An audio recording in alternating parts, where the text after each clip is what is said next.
Putin की Mongolia यात्रा की। अब चीन के दुश्मन को हथियारों के साथ मिलिट्री ट्रेनिंग भी देगा रूस। पुतिन के ऐलान से ड्रैगन परेशान।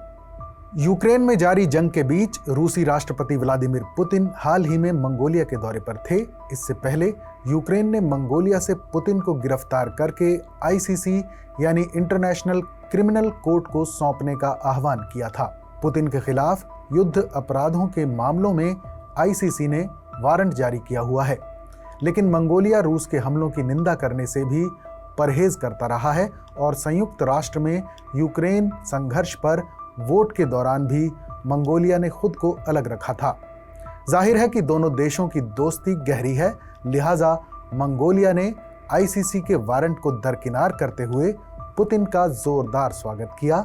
फिर मंगोलिया में पुतिन ने एक ऐसा ऐलान किया जिससे चीन को बड़ा झटका लग सकता है। पुतिन ने ऐलान किया कि रूस अब मंगोलिया को घातक हथियार मुहैया कराने के साथ ही मिलिट्री ट्रेनिंग भी देगा। चीन इस समय रूस का सबसे करीबी दोस्त होने का दावा करता है। यूक्रेन युद्ध के बाद से इन दोनों देशों के बीच दोस्ती और ज्यादा गहरी हुई है।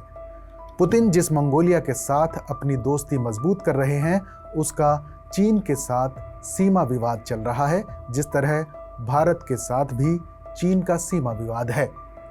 मंगोलिया के स्वायत्त हिस्से इनर मंगोलिया का चीन के साथ सीमा विवाद है। दोनों देशों के बीच इस इलाके को लेकर कई बार झड़प हो चुकी है। साल 2015 में हुई झड़प को लेकर चीन के अधिकारियों ने कहा था कि ये प्रांतीय सीमा विवाद है।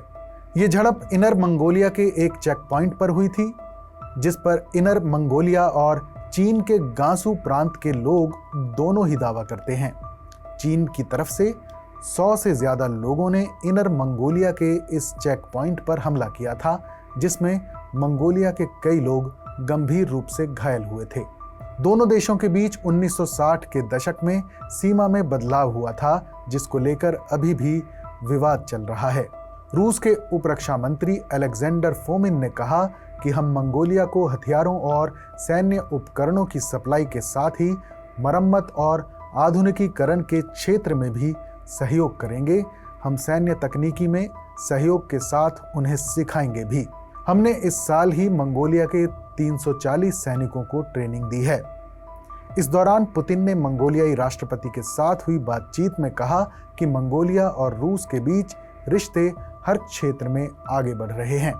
रूस और मंगोलिया मिलकर एशियाई सुरक्षा में योगदान दे रहे हैं, साथ ही आतंकवाद विरोधी अभियान में भी सहयोगी हैं। प्रेसिडेंट पुतिन ने कहा कि रूस मंगोलिया के अंदर शांतिपूर्ण परमाणु ऊर्जा प्रोजेक्ट को भी बढ़ावा दे रहा है।